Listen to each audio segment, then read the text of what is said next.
Mesdames, Messieurs, bonjour et surtout merci d'être encore en direct sur Info TV dans le cadre de cette grande messe au quotidien, tous les jours de lundi à vendredi, 10h, 11h52. Vous avez rendez-vous avec les démineurs. Nous déminons l'espace dans le cadre du programme Espace Miné, 10h, 11h52. Pendant près de 2 heures de temps, nous commentons, nous analysons, nous décryptons l'actualité d'ici, mais également d'ailleurs. Nous vous donnons l'information, mais quelle information? Une information en toute convivialité. Tout à l'heure, on ira justement en kiosque avec Patrick Bala qui nous donnera justement la quintessence de cette information parue de ce côté. Bernardo Basson, qui se fait appeler le sucre national, est également en poste pour sa dénonciation. La dénonciation du jour. On terminera par l'instant de l'analyse, une préoccupation. Ce jour, nous parlerons de l'humilité, mais nous parlerons de l'humilité qui concerne surtout nos dirigeants. Une question: le manque d'humilité de certains dirigeants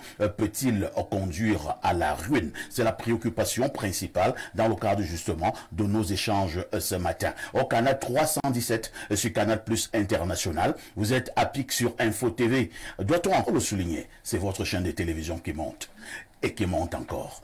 Nous allons accueillir ces invités et qui sont déjà là. Lupaul Toit, bonjour.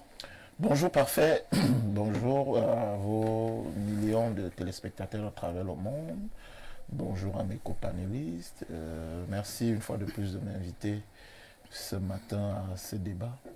Lupaul Toit est chef d'entreprise, ça va bien? Oh, oui, ça va bien, mais je me suis réveillé ce matin avec une image très choquante. Il s'agit de quoi? D'un maire qui fait subir une humiliation totale à ses employés. Oh là là. C'est un maire c'est une dame. Non, c'est la mère de Bachia, semble-t-il, qui se donne le malin plaisir d'humilier ses agents. C'est une pratique, pour ma part, moyenâgeuse. C'est vrai que quelqu'un dira que c'est un débat. Hein? D'autres sont plutôt en train de soutenir Madame le maire. Non. En disant que Madame le maire est en train de restaurer les bonnes attitudes. Non, non, c'est pas de cette façon-là. Je crois que le conseil municipal de cette localité doit se réunir très rapidement pour démettre cette dame de ses fonctions. Jusqu'à ce niveau? Oui, parce qu'est-ce qu'elle a fait? Non, mais vous ne pouvez pas humilier des gens de cette façon. Décrivez un acte. C'est-à-dire que ici, ce sont les faits. La vidéo que j'ai vue ce matin, c'est Madame le maire dans un véhicule qui interpelle, je crois, un agent de la police municipale, qui lui demande de se mettre à genoux, de faire des pompes, de faire 100 pompes. L'agent municipal a fait quoi?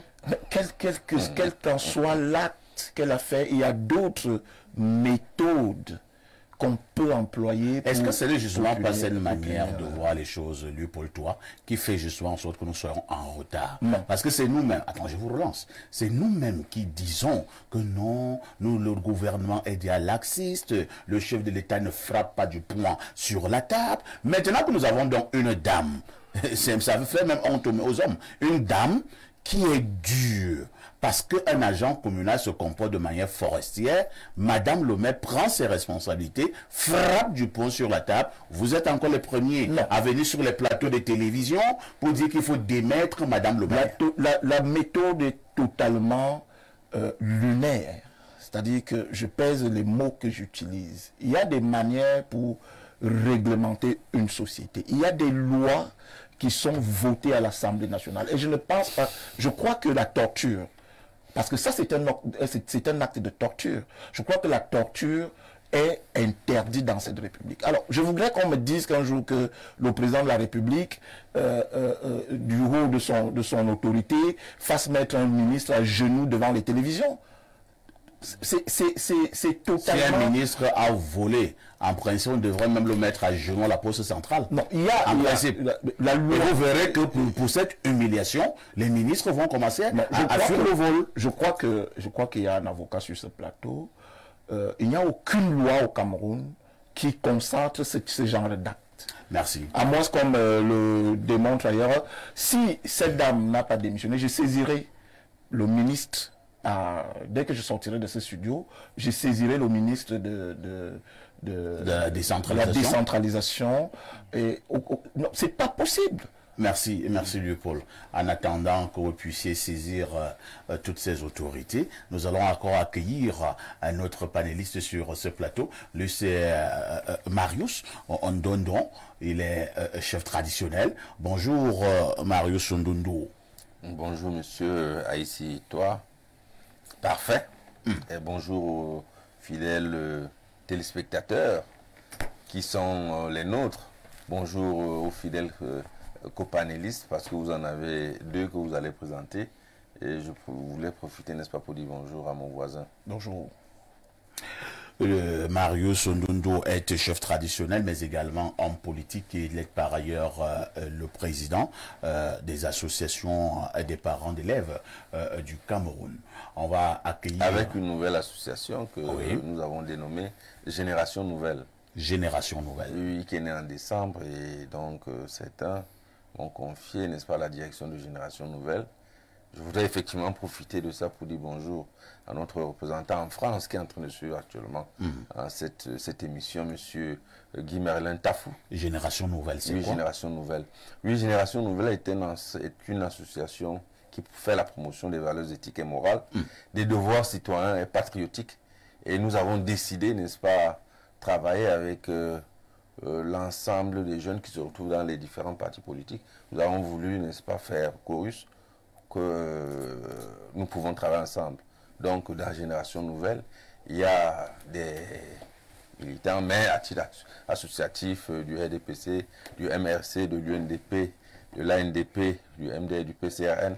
Nous avons voulu, n'est-ce pas, montrer, et lorsque nous allons faire une sortie officielle, dès que ce sera possible, ce sera pour montrer à l'opinion publique nationale que les Camerounais réunis au centre ou au sein d'une structure peuvent, n'est-ce pas, travailler ensemble sans se donner les coups. Pour le bien du Cameroun. Merci. Bernardo Basson, bonjour. Bonjour, parfait ici. Bonjour aux aînés copanélistes. Bonjour à tous ceux qui nous reçoivent.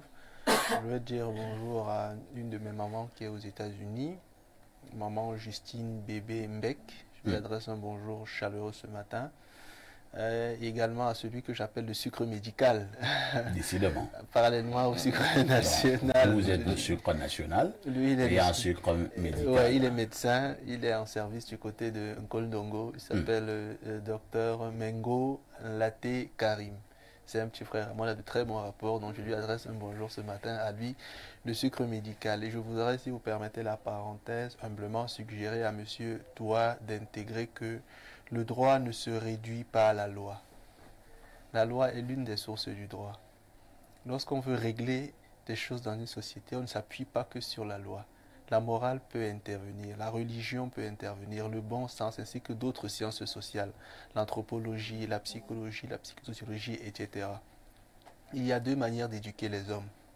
Soit la méthode douce par le bas, soit la méthode dure par le haut. Par le bas, c'est ce qu'on appelle le discours ou encore l'éducation. Par le haut, c'est ce qu'on appelle la répression ou la sanction. En principe, la sanction vient souvent quand on a brisé la loi. Mais il y a des moments où vous devenez sage par la douleur. La conséquence enseigne mieux que le conseil. Cet agent municipal qui s'est mal comporté aura encore beaucoup de mal à poser cet acte. Ça peut vous sembler être de la torture. Parfois, il faut jeter en les hommes de la psychose, de la névrose pour faire reculer en eux certains comportements déviants. On ne va pas applaudir forcément ce que Madame le maire a décidé de faire. Mais il faut trouver de la substance cohérente dans ce qu'elle a décidé de faire, en ceci que, dans un climat dans lequel le discours ne passe plus, les messages ne passent plus, il faut employer d'autres méthodes, peut-être beaucoup plus fortes pour régler le problème. Elle aurait dû saboter le véhicule, elle ne l'a pas fait, elle a préféré prendre de l'argent. Conséquemment, Madame le maire a appliqué une sanction proportionnelle à l'acte. Vous allez me dire les textes municipaux et tout, oui, on peut tenir compte de cela, mais pas que. C'est tout ce que moi je voulais dire. Je voudrais un débat, à ce stade, ce sera un ping-pong. Non, je ne voudrais pas laisser passer ça. Je ne peux pas laisser passer ça. Lui aussi ne va pas laisser passer ce que tu as dit. À monsieur l'avocat, sur ce plateau, si un enfant arrive en retard à l'école et que le maître décide de le fouetter, d'accord, j'emploie des mots. Bien sûr. Il décide de le fouetter. D'accord? Est-ce que ce maître est dans son rôle? Non, il n'est pas dans son rôle. Et il sera puni pour ça. Ça, c'est le niveau de la législation. Personne ne dit. La répression, monsieur le juriste, est prévue dans le code pénal. Il y a des lois. Finalement, monsieur Toi, vous encouragez des mauvais agents à travailler mal. Non, c'est pas ce que je dis. Je dis il y a des méthodes, il y a la méthode, il y a la loi, il y a des règlements qui punissent des agents. Bernardo vous a dit qu'il y a deux manières d'éduquer les hommes. Non. Soit la méthode douce ou la méthode forte. Mais la méthode douce ne veut pas dire que faire subir des contraintes physiques aux gens. C'est ça qui est inacceptable.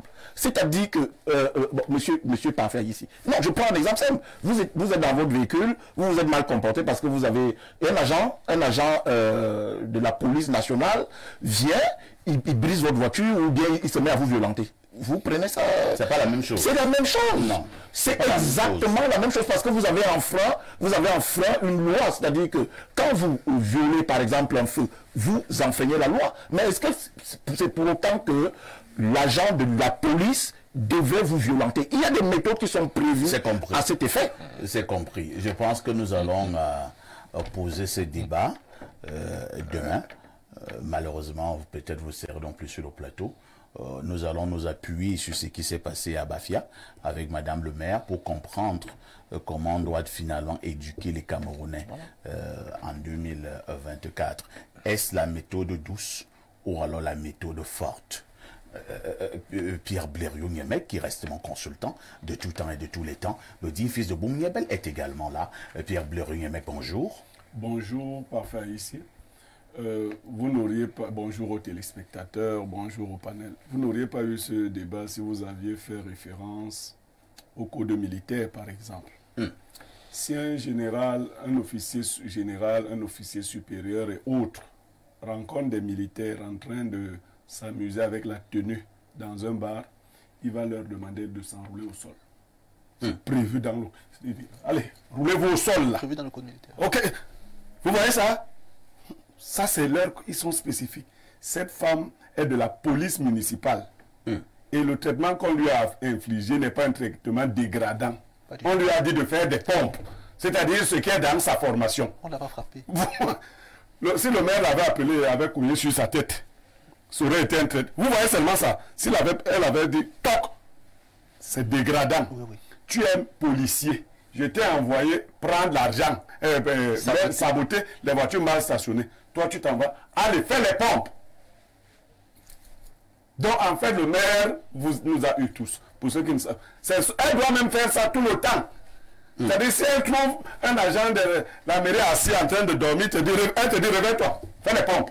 Tout à fait. Vous voyez un peu, c'est même pas dégradant. Si elle dit à un autre agent, par exemple la secrétaire de la mairie, de faire les pompes, c'est dégradant. Parce que c'est pas dans vous voyez la différence? On ne gère pas les hommes en tenue comme... Non. Je dis que si un officier supérieur surprend des militaires en train de danser à 22h dans un bar en tenue militaire, roulez-vous au sol. J'ai vu. Et vous le faites étant content. Quand vous finissez de le faire, vous donnez le café. Mais s'il trouve des simples citoyens au bar et il leur dit roulez-vous au sol, c'est dégradant. Très bien. Donc dès que vous avez mis chacun dans son... La question qu'il faut poser ici, Blériot, la question qu'il faut poser ici, est-ce qu'il y a un code de la police municipale? Parce que ce qu'il faudrait faire appel à quelque chose. Non. Est-ce qu'il y a un code? Est-ce qu'il y a un code pour la police municipale? Peut-être que la femme vous l'avez trouvée jolie et que vous trouvez qu'elle ne devait pas... Non. Tous les agents de la police municipale sont astreints à une certaine discipline de corps. Je dis, madame le maire te demande de faire du sport partout où elle te trouve. Ça, c'est la police. Mais si elle demande à un autre agent de faire un tel exercice, c'est dégradant. Donc, un policier qui dit que le commissaire m'a dit de faire les pompes, si le commissaire surprend un policier en train de prendre l'argent, c'est la moindre... Donc, le policier lui sera content que le commissaire ne prenne pas une autre décision. S'il fait un rapport et... C'est-à-dire qu'il te dit que bon, fais les pompes. Tu les fais vite. Parce qu'il dit que bon, je veux voir, si tu es même encore policier, c'est ça l'esprit. Tu les fais vite. Mais si un commissaire dit, d'ailleurs, comment un commissaire peut me dire de faire les pompes? Je ne suis pas policier, je ne vais pas faire les pompes. Donc, madame le maire a un agent de la police municipale a bien agi. Merci Pierre Blériot-Niémec, mais toujours est-il que mon débat, mon inspiration que je viens avoir sur le plateau aura lieu. Comment devrait finalement éduquer les Camerounais par la méthode douce ou par la méthode forte? Pierre Blériot-Niémec, la sagesse de ce jour. Quand même le fou demande la sagesse, il refuse d'entendre la vérité. On peut reprendre? Quand même le fou demande la sagesse, il refuse d'entendre la vérité. Ça veut dire quoi? De manière triviale, quand un fou vous dit que bon, vraiment, dis-moi alors, aide-moi à comprendre, tu lui dis, il n'entend pas ça. Le fou est prédisposé à entendre toujours autre chose que la sagesse ou la vérité. Donc ne vous embarrassez pas de vouloir faire entendre raison à un fou. Merci beaucoup. Lorsque nous avons proposé tous ces sujets, lorsque nous avons suivi cette sagesse du jour, nous marquons tout simplement une première touche pause.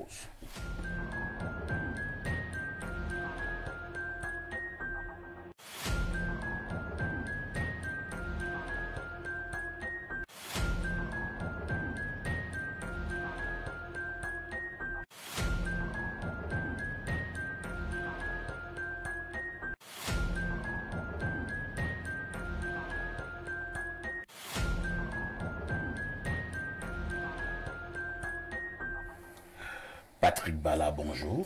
Bonjour Parfa ici, bonjour aux nombreux téléspectateurs, bonjour au panel que je retrouve bien sûr ce matin. Comment vous allez? Oh, Parfa ici, malgré la fraîcheur et la difficulté d'être debout ce matin parce que la pluie a commencé à 4 heures. Vous savez que justement c'est à 4 heures que le corps se réveille. Et il se réveille dans tous les sens. Oui, bien sûr, bien sûr. Mais c'est une bonne chose lorsque la pluie commence à 4 heures et que le corps se réveille également. Ça donne tout simplement une bonne symphonie. Oui, enfin, pour ceux qui vont quitter la maison un peu plus tard. Vous quittez à 4h10? Pour nous, les soldats qui commençons à nous préparer justement à 4 heures, c'est très compliqué. Vraiment, moi je ne suis pas dans vos histoires-là. À 4 heures, je dors encore. Je suis un homme normal. Je me lève à 6 heures. À 4 heures, je dors. Patrick Bala est là. C'est pour aller du côté des kiosques.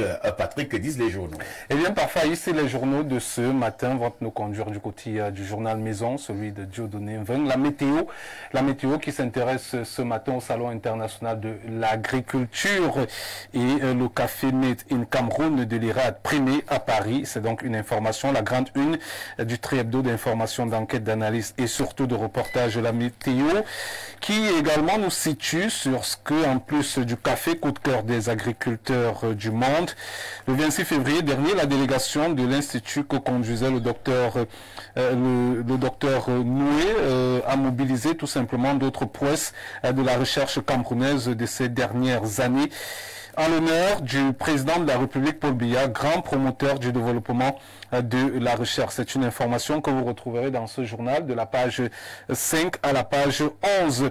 Alors, du côté d'Info Matin, là nous sommes dans le quotidien de Dieudonné Mveng qui parle de la vulgarisation inclusive des TIC. MINGEF 2035 franchit le cap de 850 900 lauréats. Eh bien, selon le journal, à 9 ans d'implémentation sur le territoire national, le projet dont la première dame, Chantal Biya, est marraine nationale et porté par l'IAI Cameroun, présente un bilan à mi-parcours plutôt réluisant. Information contenue à la page 3 de ce journal. Avec le jour d'Aman Manal au quotidien bleu, ce matin, on s'intéresse au réseau national de télécommunications d'urgence. Le journal d'Aman Manal nous fait savoir que plus de 10 ans après, le projet n'a pas abouti. Et l'illustration avec donc cet argent galvaudé, on parle de plus de 70 milliards de francs CFA en fumée. C'est d'ailleurs la grande une en interrogation du journal Le Jour ce matin. Le journal Le Messager en fait également sa grande grande une, celui de Feu Pius Ndiawe, concernant bien sûr le réseau national de télécom d'urgence. Le journal nous fait savoir qu'octroyé à l'entreprise chinoise ZTE depuis 2013, ce projet de vidéosurveillance pour communication d'urgence prévu pour couvrir les 10 régions du Cameroun n'est toujours pas livré. Enquête à suivre dans ce journal ou alors à lire dans ce journal. On parle d'arnaque à haut débit avec Feu Pius Ndiawe ce matin. Mutation de Georges Alain Boyomo s'intéresse au CANSIC d'Olembe. Là également, on parle d'une certaine arnaque. Le journal nous fait donc savoir que des fonctionnaires du Mindjub sont gardés à vue depuis quelque temps pour avoir escroqué de l'argent à des locataires. La fatalité de l'arnaque sur cette actualité liée au CANSIC d'Olembe est donc à lire en page 5 du journal Mutation ce matin.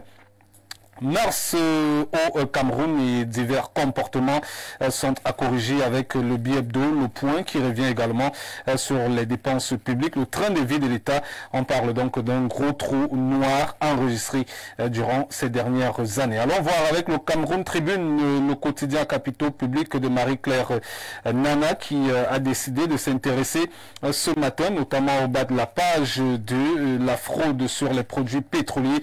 Eh bien, le journal à capitaux public nous fait donc savoir que 28 500 litres de carburant viennent d'être saisis. C'est d'ailleurs le résultat obtenu lors de la descente effectuée du 20 au 23 février dernier par des inspecteurs assermentés du ministère de l'eau et de l'énergie dans la ville de Yaoundé et ses environs.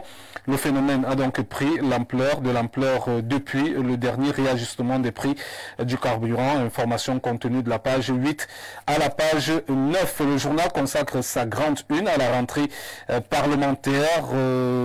Cameroun Tribune nous fait donc savoir que sénateurs et députés retrouvent les hémicycles ce mardi au palais des congrès de Yaoundé pour le lancement de la première session ordinaire de l'année législative 2024, en plus donc de l'examen et de l'adoption des lois ainsi que des questions, bien sûr, des questions orales aux membres du gouvernement. L'élection des bureaux des chambres constitue également l'un des enjeux de ces travaux. Information contenue à la page 2 de ce journal. Allons du côté de Camer Presse qui a décidé de parler de sport, singulièrement de football avec les Lions Indomptables et nous présente ses visages pour la succession au manager sélectionneur Rigobert Song, Banak. Certains ont donc tendu la main, d'autres ont été courtisés, d'autres encore semblent ne plus être intéressés, mais toujours est-il que l'oiseau rare qui sortira du chapeau n'aura pas une plume, que dire, une baguette magique pour bien sûr pouvoir transformer une équipe en manque de talent. Revue donc des aspirants au banc laissés vacants et la liste de tous les entraîneurs ayant dirigé les Lions depuis 1990, c'est à lire dans ce journal. Avec la nouvelle expression, on s'intéresse à l'initiative ITI, les conséquences de l'exclusion du Cameroun.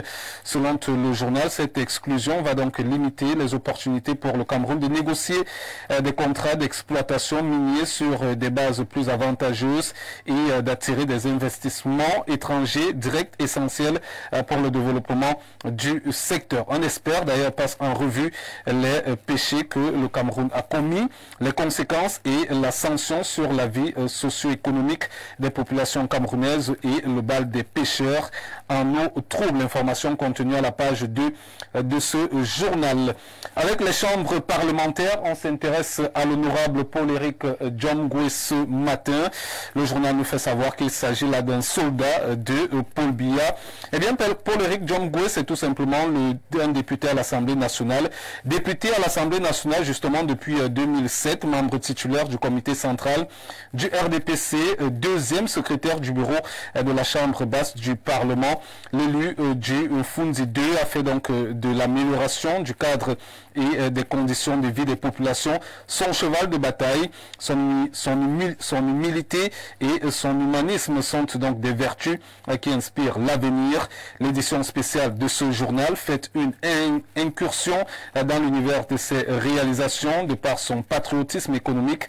Il s'affirme volontiers comme un soldat pour le chef de l'État Paul Biya, président de la République et président national du RDPC. C'est une information à lire dans cette édition spéciale de la page 7 à la page 14. On termine parfois ici avec le quotidien L'économie qui s'intéresse à Richard Evina Obam, le directeur de la Caisse des dépôts et consignations, rappelle le décret du Premier ministre fixant les modalités de transfert des fonds à la CDEC.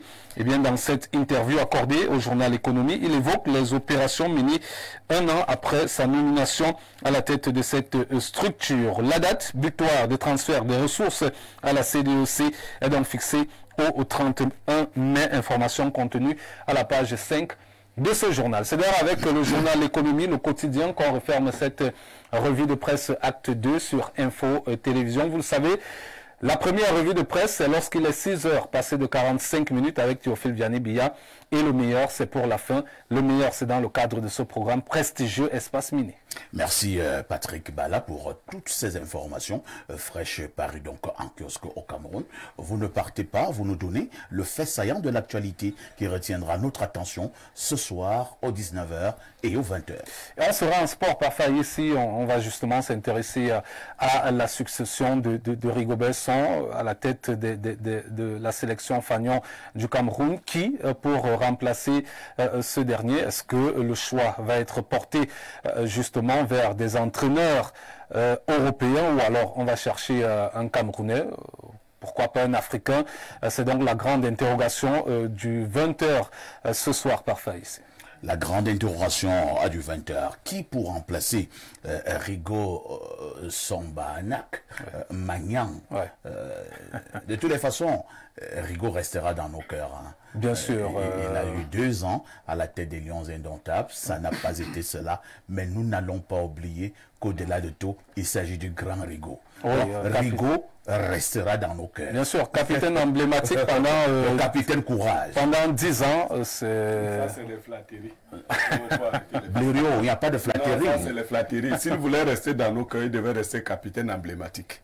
Vous voyez, il a quitté là-bas pour aller gâter son nom là où il est allé là-bas. Oh. Non, il ne faut pas. Maintenant, tout le monde est en train de le dire. Est-ce que ça enlève, voilà.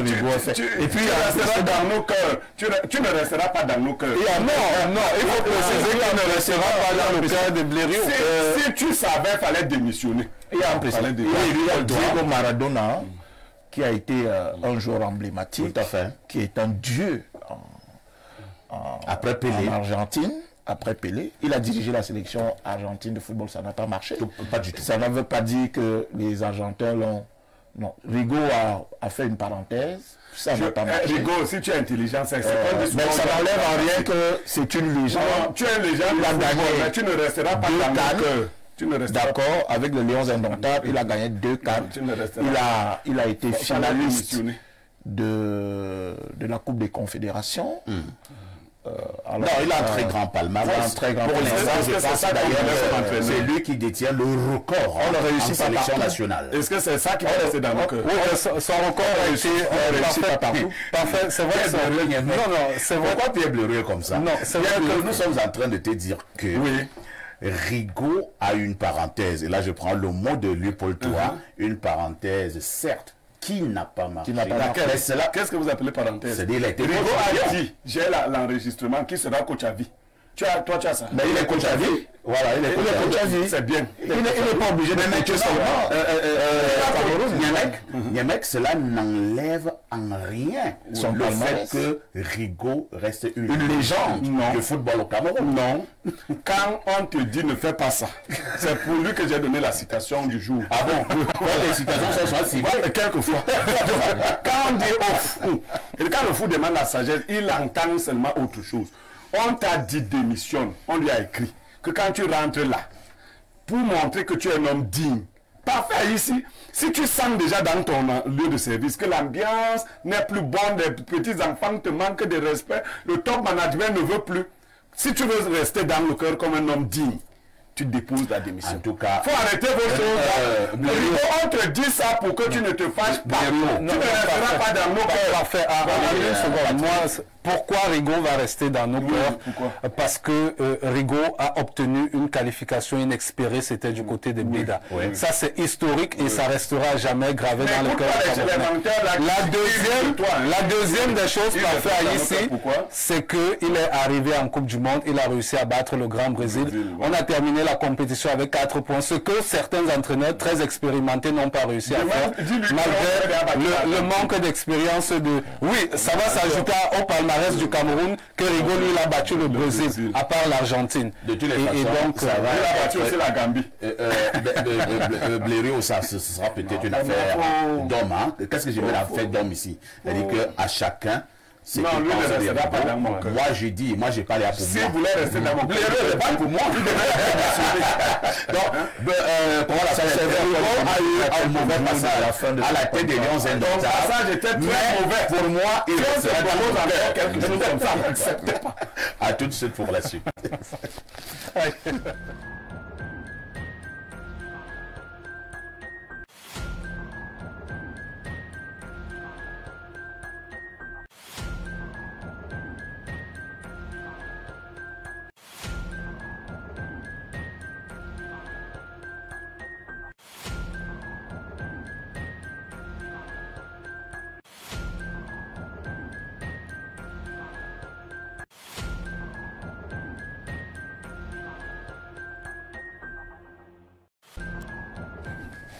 Bon retour sur ce plateau d'Espace Mini, tous les jours de 10h à 11h52. Ambiance bon enfant, information en toute convivialité. Bernardo Basson, on vous remet solennellement encore la parole. Le monde entier t'écoute pour la dénonciation de ce jour. Aujourd'hui, on dénonce un cas similaire à celui qu'on a dénoncé il y a quelques jours. Alors, un monsieur, son prénom c'est Protet. Il est propriétaire d'une maison du côté de Vogada, Djungolo, non loin de la Chapelle. En 2007, il a confié sa maison à un locataire sur la base d'un contrat de bail, une maison à usage d'habitation. Le loyer mensuel était avait été convenu par les parties à 50 000. Jusqu'en 2011, le locataire payait régulièrement ses charges locatives, il n'y avait pas de problème. Dès 2012, ça s'est compliqué. Le locataire ne payait plus et il a dit au bailleur, écoute, je suis désormais en retraite, je n'ai plus d'argent, c'est extrêmement compliqué.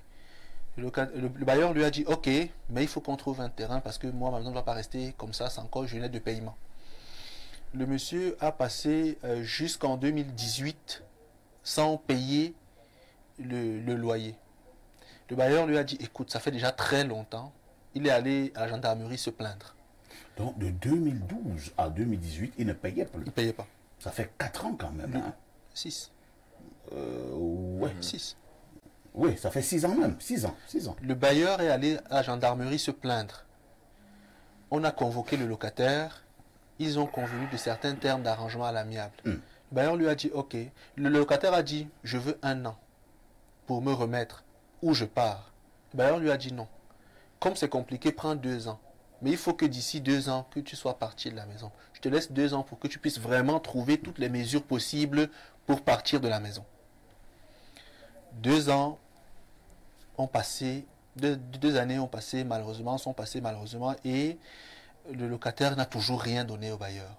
Le bailleur retourne chez le gendarme et il dépose une plainte. Quand il va déposer la plainte pour filouterie de loyer, non seulement quand il revient pour suivre la plainte, sa plainte a disparu et c'est lui qu'on met en cellule. Le bailleur là. Le bailleur. Donc le locataire le fait mettre en cellule. Et le locataire lui fait vivre toutes les misères. Et jusqu'aujourd'hui, il occupe sa maison du côté de Vogada et il ne le paye pas. Ce locataire s'appelle Mbok.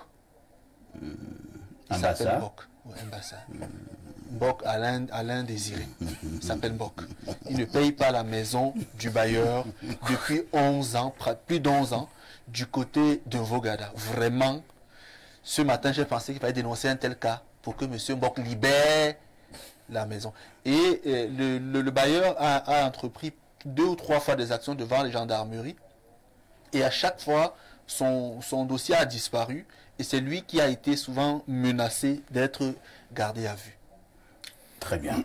Alors, quand vous avez commencé à donner les ethnies des gens, vous avez donné pour le locataire. Et le bailleur, lui, il est de quelle ethnie? Il est s'appeler Amoudou. Le cœur des Éwonés. Le banque, s'il va nous tuer. Ça, c'est le tribalisme. Mais Dieu peut faire ça. C'est le tribalisme. Enfin, j'ai donné le nom. C'est vous qui avez défini l'ethnie. J'ai donné le nom. Parce que je trouve que c'est assez grave quand même. Très bien. Je vais passer la parole d'abord à Ndundo. Je ne sais pas, moi je ne savais même pas que ce genre de bailleur existait encore. C'est-à-dire que quelqu'un reste dans votre maison pendant des années, il ne paye pas. Vous allez mal à la gendarmerie, vous trouvez ce que vous appelez un terrain d'entente, vous lui donnez même encore 2 ans. Il ne paye pas, mais au bout de 2 ans qu'il s'en aille. Et au bout de 2 ans, il ne part pas. Et quand vous partez encore au plainte, c'est vous-même comme dans la cellule. Et il est juriste de formation. C'est un scénario de film ou bien c'est la réalité? Il est juriste de formation, le locataire. Il était juriste à la Poste. Disons que, oui. disons que ici, il peut y avoir quelque chose à la base entre le bailleur et le locataire.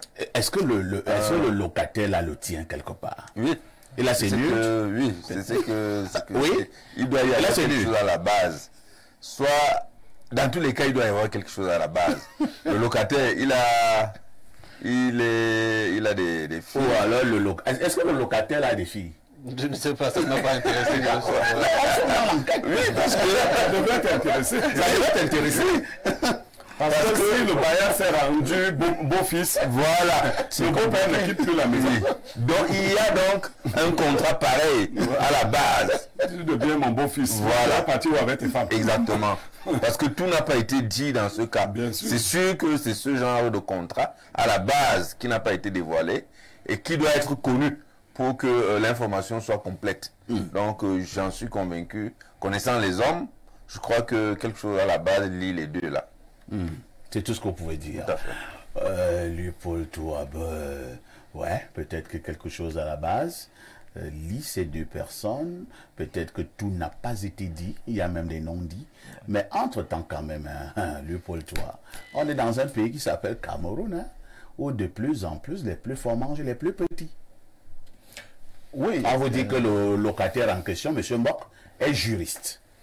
Oui, ce qu'il faut savoir ici, c'est comme disait M. Ndondo tout à l'heure, c'est qu'il doit avoir des non-dits dans cette affaire-là. Il doit avoir des non-dits dans cette affaire parce que c'est aussi facile de dire que quelqu'un habite à maison pendant une dizaine d'années. Pendant une dizaine d'années quand même. Ça peut être un an. On peut comprendre que quelqu'un peut avoir des problèmes. On peut avoir des problèmes. Et comme il était un bon client, on peut supporter. Mais 10 ans, et en plus, ça passe quand même à la gendarmerie.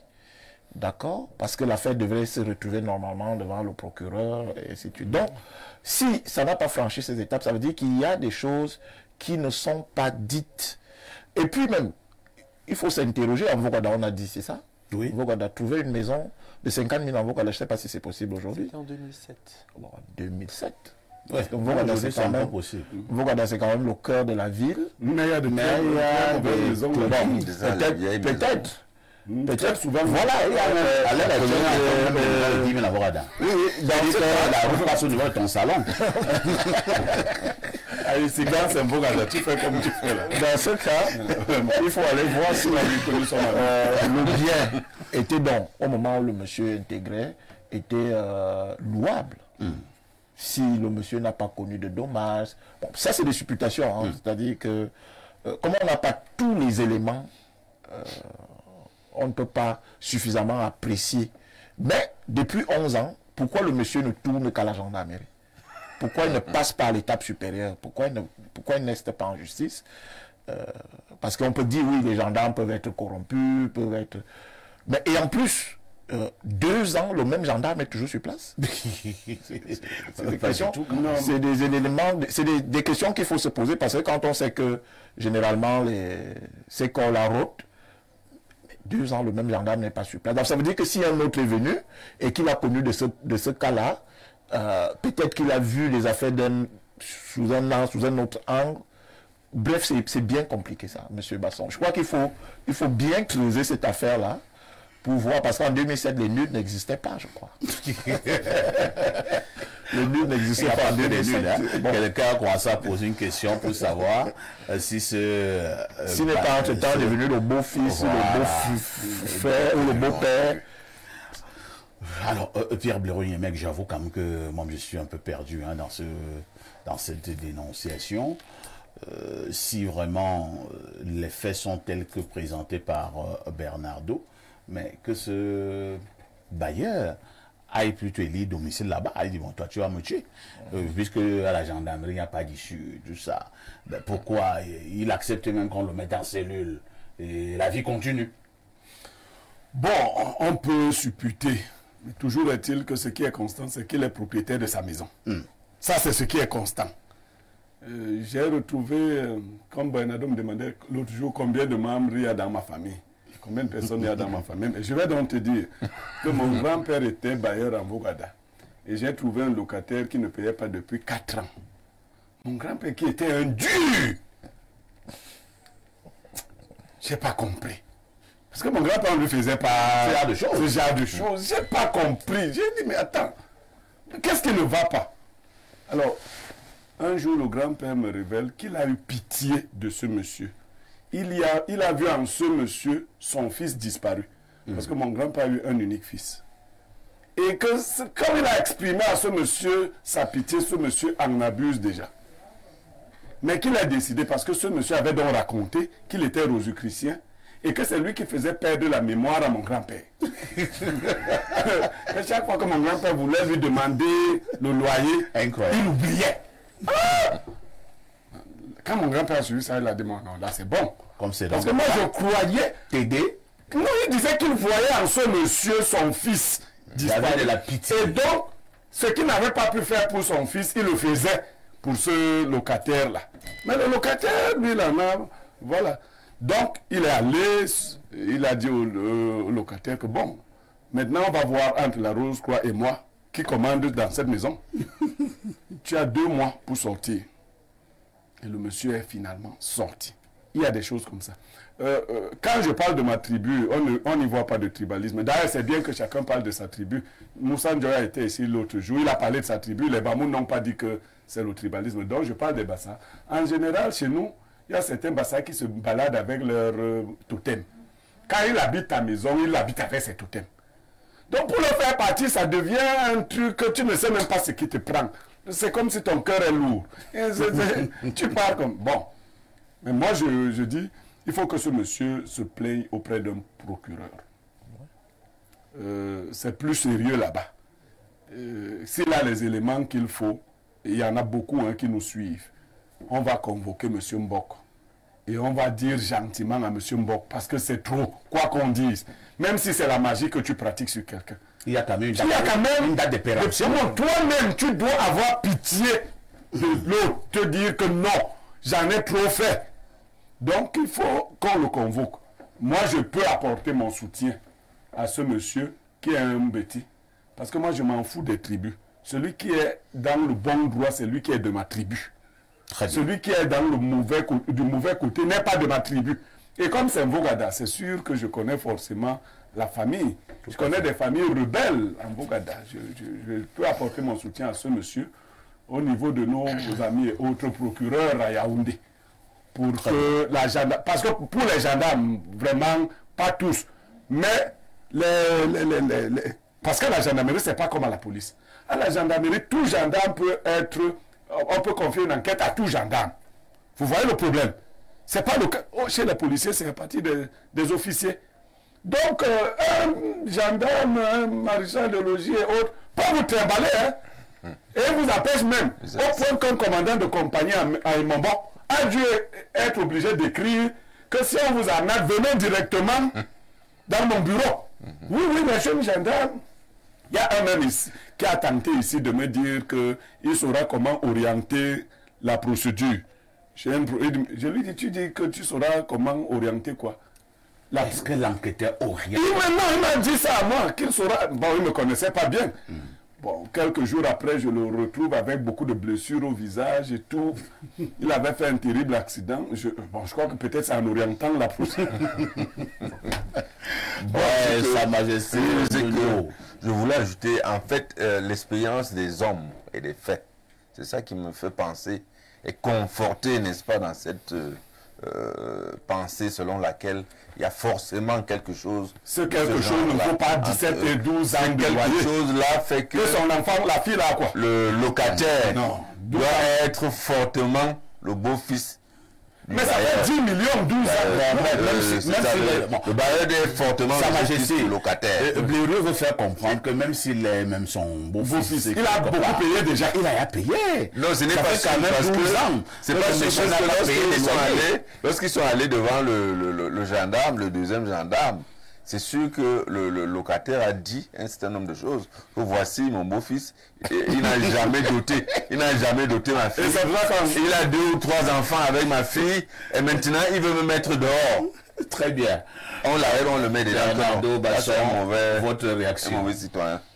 Je ne serais pas d'accord avec M. Ndono et M. Toi, simplement. Sur les non-dits. Oui, parce que les supputations peuvent aller bon train. Chacun peut y mettre sa sensibilité. Mais il y a des choses quand même qui sont évidentes et manifestes. Déjà, si jamais il s'avère dans cette affaire que le monsieur n'a pas de fille, qu'est-ce que vous aurez comme argument pour lui pour opposer au bailleur? On est en train de supputer, hein. C'est délicat de supputer de la sorte. Pourquoi? Parce que beaucoup de gens nous regardent et doivent avoir une idée de réflexion par rapport à ce genre de problématique. Et mettre de telles supputations, ça les induire forcément en erreur. C'est ce que moi je pense. Bernardo, pour vous relancer, ce qui nous fait supputer est que nous trouvons que c'est comme un scénario. C'est rocambolesque. Voilà. Laissez-moi avancer parfait ici. Si vous prenez une échelle des hommes, vous allez voir des paliers. Chaque palier correspond à un niveau de conscience et à une vision du monde. Il y a des personnes particulièrement tolérantes dans la vie. Il y a des personnes profondément gentilles dans la vie. Il y a des personnes passives et patientes dans la vie, qui encaissent des coups, mais qui ne se fatiguent jamais de donner. Ce monsieur... Au point de laisser à la maison 12 ans sans payer. Dire au point de payer de ça, au point de payer physiquement. Parce que là, il paye physiquement, c'est-à-dire quand on le met en cellule, quand on le met en cellule, il subit physiquement.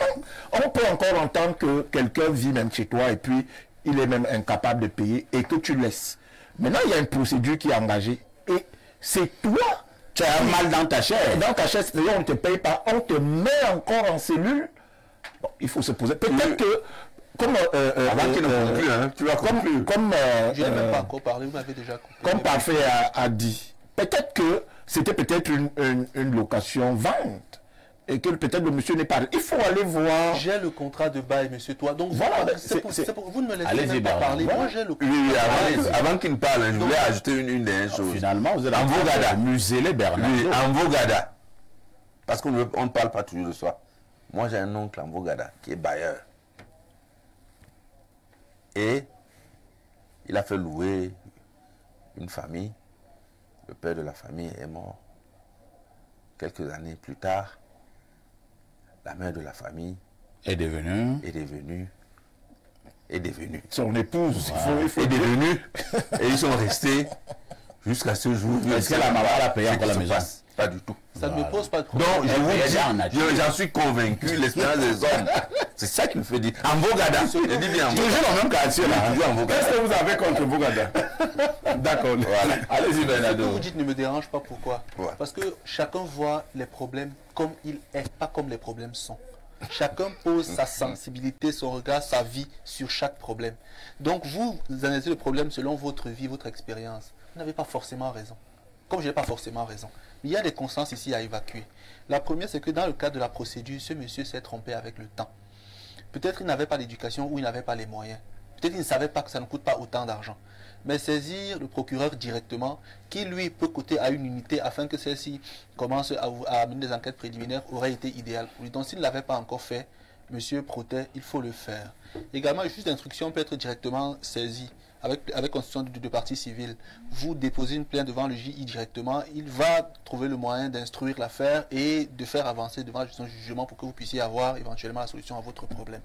La troisième chose, c'est que je ne suis pas de ceux qui pensent que chaque fois qu'un homme traîne à résoudre un problème, il a forcément des liens incestueux avec d'autres personnes. Il y a des personnes qui sont passives, qui sont négligentes, qui sont maladroites, qui prennent même souvent sur elles de souffrir pour les problèmes qui les concernent. Moi, je travaille en psychologie. Les profils humains sont divers et variés.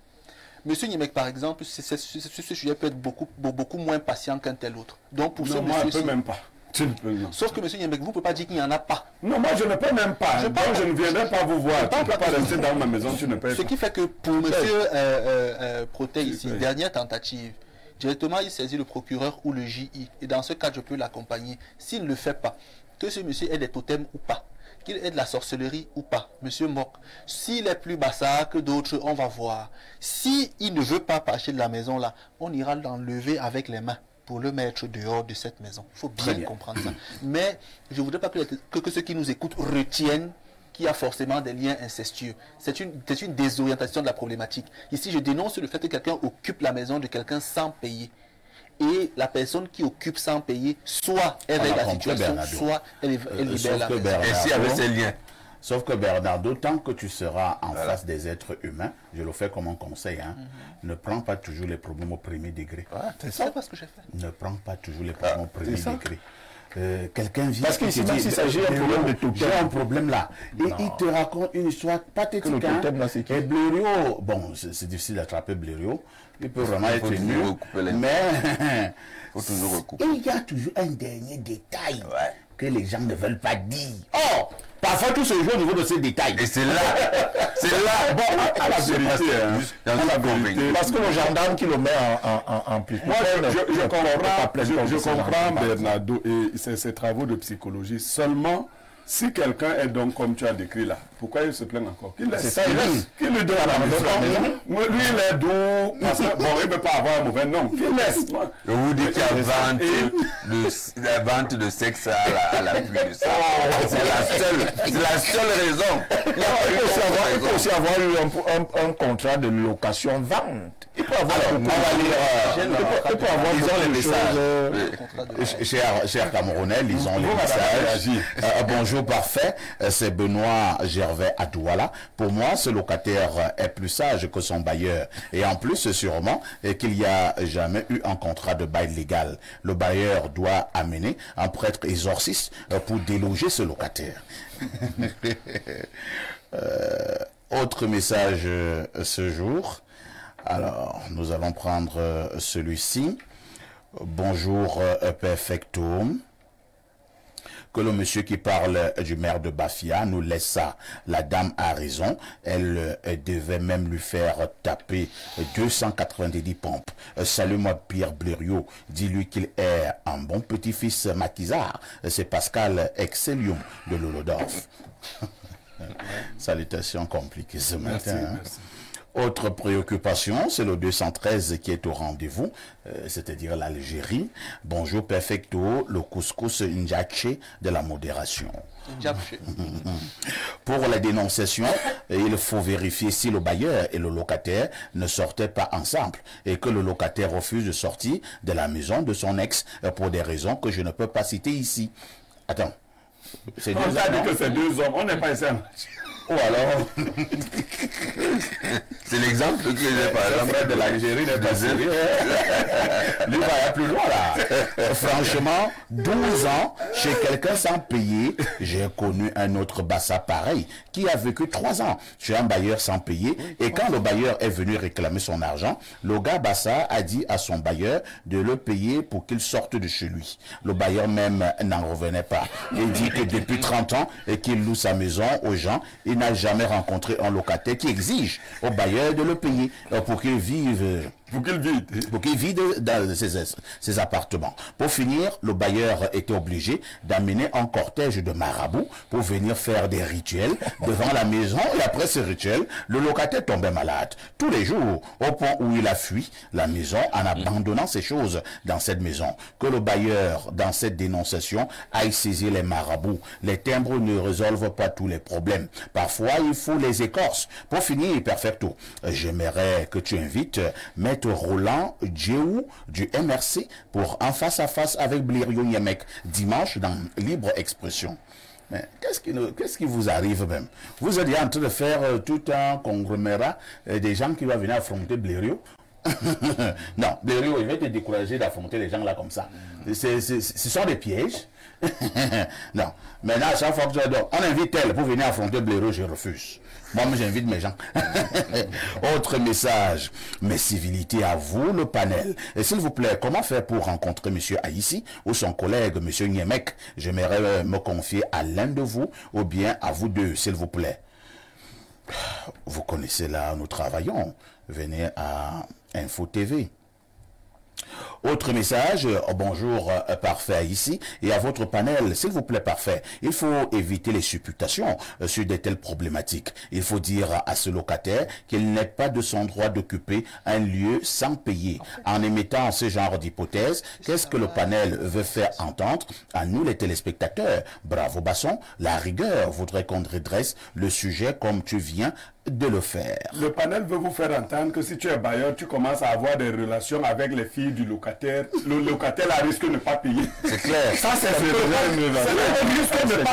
qu'il est question. C'est ça. C'est exactement si tu commences à chercher les relations avec les filles du locataire ou la femme du locataire. Voilà. Parce que des fois même, chez nous, les Bassas, quand tu avais pris la femme de quelqu'un, tu donnais une portion de ton terrain. C'est parce qu'on faisait ça chez vous. Nous avons perdu 5 hectares de terrain chez nous. Pour une histoire qui a duré moins de 5 minutes.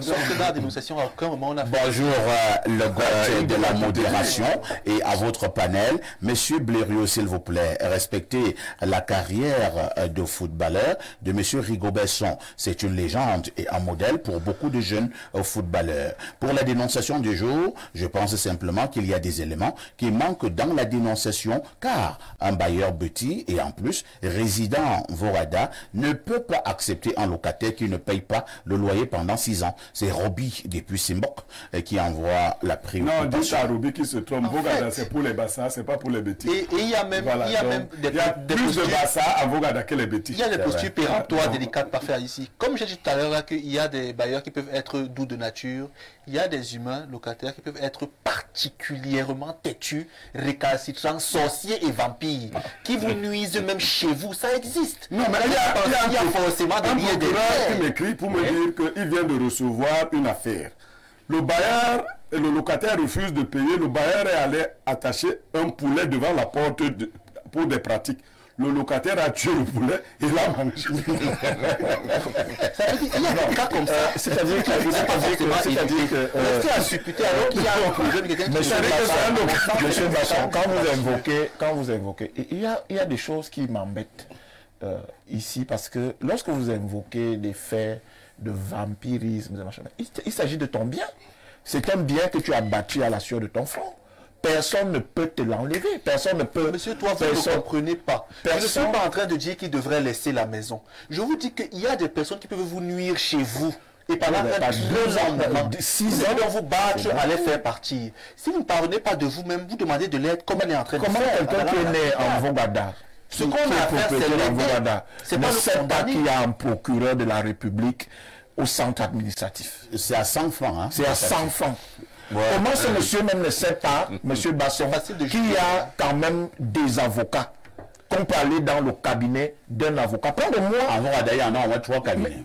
Plein de tout au moins de conseils. Ça veut dire que si ce monsieur ne l'a pas fait, ça veut dire qu'il n'est pas totalement serein dans sa démarche. On ne dit pas, moi je n'affirme pas qu'il y a forcément une relation... une histoire de Kosovo. Voilà, affirmer serait même grave. Alors, l'histoire il faut trouver ce qui est sous-jacent dans cette histoire. Je vous amène cette fois-ci au plus 33, c'est la France. Bonjour le plateau, vous ne connaissez pas les locataires. Moi j'ai une locataire à Eboloa, comme elle sait que je suis en France, elle fait ce qu'elle veut. Je lui écris pour les loyers, soit elle ne me répond pas, soit elle m'engueule. Quand j'envoie quelqu'un sur place, elle chasse la personne. Quand je viens au Cameroun, elle sait que je suis là pour quelques semaines, elle prend des vacances. Je viens au Cameroun en juillet, août, je vais la mettre dehors, qu'elle soit là ou pas. Bonne émission. Voilà que vous venez de... Mais tu viens de dire que toi, tu ne vas pas prendre 12 Mais là, même on peut encore entendre dans ce cas, parce que la personne vit à l'extérieur, donc son locataire joue un peu sur son absence. Et elle vient de confirmer que quand il est là, quand elle arrive, le monsieur ou la dame prend ses Quelqu'un congés. envoie notre message, bonjour perfecto. On fait comment même pour trouver ces bailleurs qui tolèrent les arriérés. Ma bailleuresse ici à Mélène ne tolère même pas une journée de retard. Elle arrête d'abord de te dire bonjour. Le lendemain, elle fait le sitting devant ta porte. Quand j'entends qu'il y a ce genre de bailleurs compréhensifs, je me demande si ce n'est pas moi qui ai besoin d'aller me laver au village. Concernant ce que Bernardo dit, moi je me reconnais dans ça, je suis hyper tolérant. On m'a même déjà dit que je suis un bout. J'ai horreur d'aller réclamer de l'argent aux gens. Je préfère souvent te laisser avec cela. C'est une faiblesse dans ce monde. Mais bon, nous sommes comme ça. C'est Chris de Mélène qui envoie le message. Qui voit M. Yemek? Parce que c'est effectivement une faiblesse, il faut le dire. Bonjour Perfecto et à tout le panel. Pour la dénonciation, il y a Anguille sous roche, mais soit il y a une histoire qui les lie, soit le locataire est vraiment sorcier, et dans ce cas, les démineurs doivent lui apporter le soutien nécessaire. Un bonjour particulier à Pierre Blériot, mais qu'il sache que Rigaud reste une légende. C'est Lavoisier de Soi qui envoie le message.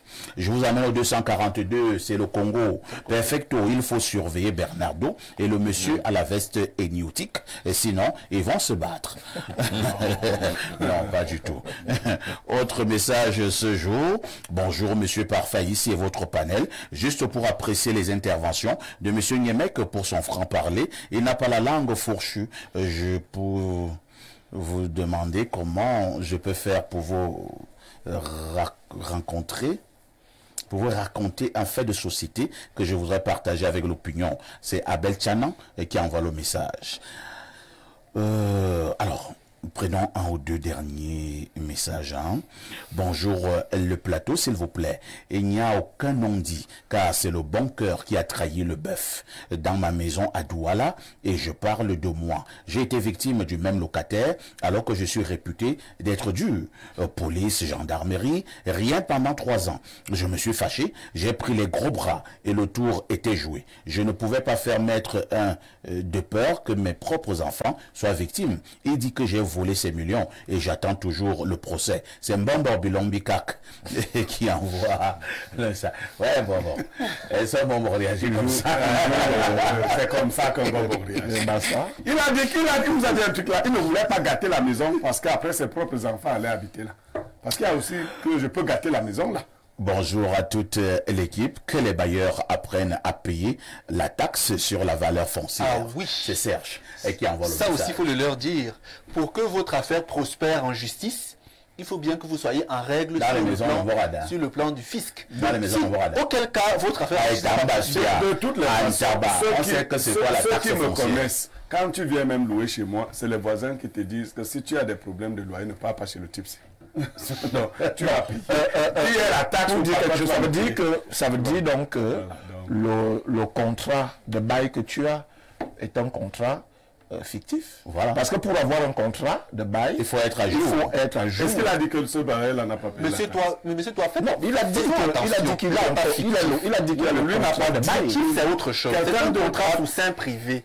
Ça veut dire qu'il n'a pas été authentifié. Voilà, donc ça ne veut pas dire qu'il est fictif. ça veut dire que c'est un contrat ça veut dire que c'est un contrat du point de vue de la loi et de l'administration fiscale qui n'existe pas. Non, il n'existe on ne voit pas pas les choses.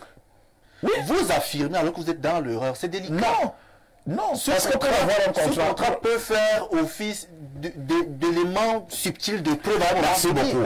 Il y a des liens entre les Nous avons laissé un contrat qui n'existe pas du point de vue. Monsieur Bachon, Nous allons donner quelques éléments et de la loi, c'est tout. Nous allons vous résumer. Nous avons demandé au monsieur s'il sait vraiment qu'il n'a rien à se reprocher. Un, qu'il se rapproche d'un procureur La République de la territorialement République compétent. et compétent. de la Maintenant, assistance il administrative. attend ce que la justice va dire. S'il n'y a pas évolution, il y aura évolution. Et maintenant, tout le monde dit qu'il y aura évolution. Monsieur, allez rencontrer le procureur. À tout de suite pour la suite. Vous avez aimé le mois de janvier avec la CAN. Vous allez adorer le mois de février. Avec Canal+, c'est encore plus de foot avec 100% de l'UEFA Champions League. Plus d'intrigue avec la série du continent, la bataille des chéris saison 2. Plus de créations originales avec le retour du feuilleton. Le futur est à nous. Désormais, le décodeur HD Canal+ est au prix de 5 000 francs à partir de la formule évasion. La parabole et l'installation sont offertes. Et surtout, profitez de votre semaine généreuse en vous réabonnant avant la fin de votre abonnement pour bénéficier tout de suite de 7 jours en plus à la formule supérieure. N'attendez plus.